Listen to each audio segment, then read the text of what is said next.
Namaskar. Today we are talking about the education system of ancient India. Maybe it will be several parts of talk, and maybe today is the first phase. So we are trying to see how education system was there in India, ancient education system, and whether it was good or whether it was what is being claimed by multiple British. We have heard of many British who quotes that they have brought development in India, they brought education in India, and they goes to that extent saying that India was actually underdeveloped or a nation of without any education system. So today let's talk about it. But before we go to Indian ancient education system, let me talk about what was an education system in Britain during the 17th and 18th century. So let me read from their own website, Government of Britain's website. It's from the website called parliament.uk, and what is written in that website saying that there was no national system of education before the 19th century, and only a small section of child population received any schooling. Opportunities for a formal education were restricted mainly to town grammar schools, charity schools and dame schools. Now, what is a dame school? Dame school in Britain and America used to be those schools run by the women for the young ladies to teach how to handle the household. That is to be called as a dame school. So that was the educational format. And in most of these schooling systems, at least the schoolings they have named, the type of schoolings they have named, mostly it was religious or to teach how to handle an household. So that was the education system in prior to 19th century. That means 17th, 18th century when British came in India. That was the educational policy what they had in Britain. And it's written in their website. That's nothing wrong in it. I'm just telling what is being written. Now let me talk about what was an education system in India at that time. And I am quoting a book of Dharmapalji. You must be all knowing it, The Beautiful Tree. It was written by Dharmapalji, and it's not written from his imagination. He has gone through the data records kept by the British or the charity organizations at that time, the Christian charity organizations. They have done surveys, they have done multiple observations, and they have documented this. So this particular context and the content what I am going to refer is basically from the survey documents. So what is written there, and one of those very important writer at that time was a British writer, Mr. Adam. So in 1830 he wrote a survey.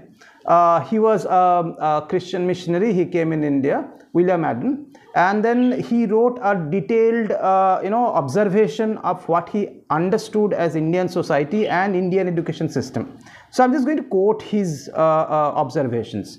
So what he said and what he wrote, that he studied the systems in 3 or 4 spaces. For example, he studied Bengal because British was very strong there, Bihar, he studied Madras, Bombay and Punjab presidencies. And what he found very interestingly, at least in Bengal and Bihar what he studied, he said that there were at least 1 lakh schools. I'm talking about 1830.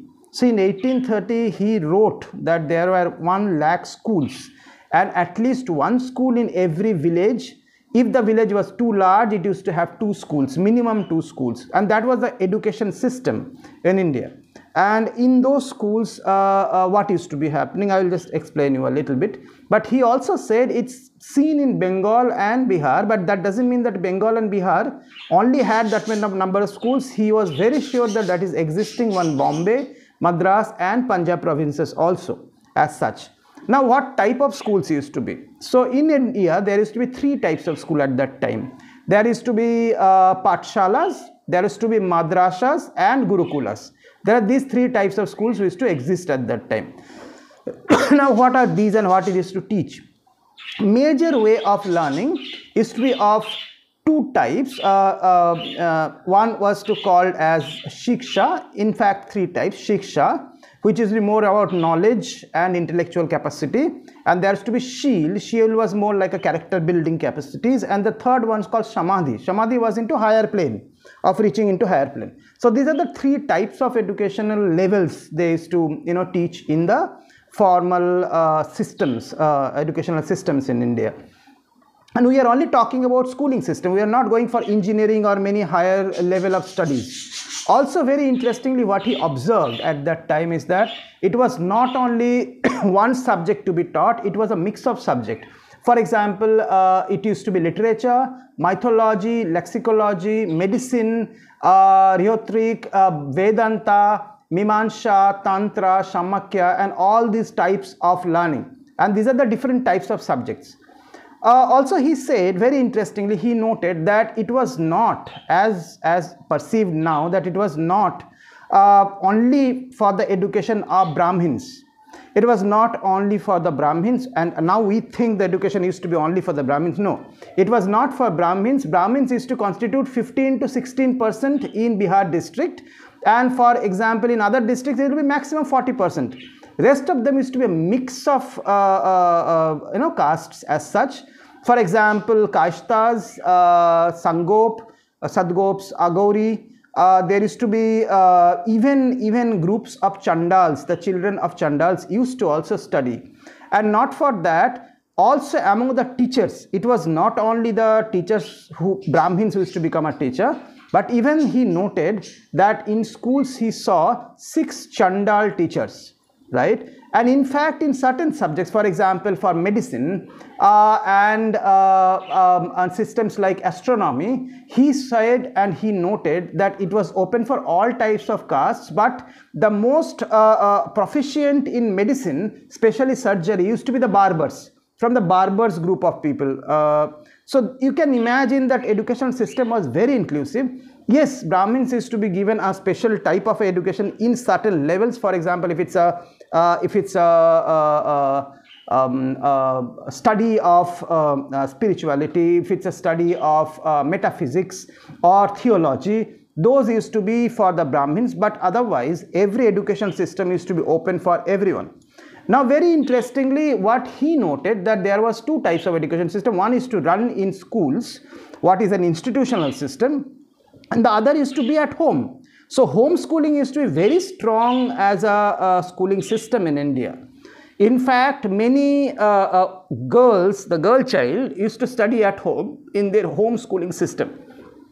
So you can imagine that in the 17th and 18th century, at a time when Britain had no education system, or as per their website, it's written in their website, there's no systematic education system.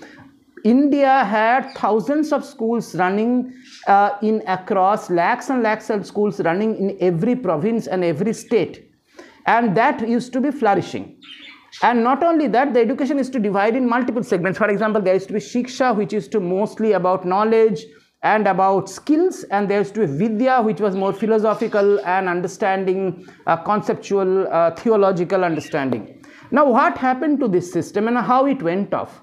So what Dharmapalji wrote, and after that the researchers studied and found that the education system went off because British started intervening and said that Sanskrit cannot be the language to teach, it has to be English or any other language like Farsi or something else. Why? Because they understood with Sanskrit, if we kill Sanskrit as a language, it is actually going to kill the whole education system, because the teaching methodology or the teaching medium is to be Sanskrit. So British attacked right at that point, right? And that was the policy. So if somebody tells you today that Indian education system actually being enriched and upgraded by British, please note it down, and if you are interested, please read the book called The Beautiful Tree by Dharmapalji. It was actually inspired by Gandhiji, and it was very knowledgeable book with data, with references and informations. Thank you. My name is Sengupta, and I handle a movement called India Matters. Please go through it and find out more insights in my YouTube channel. Namaskar.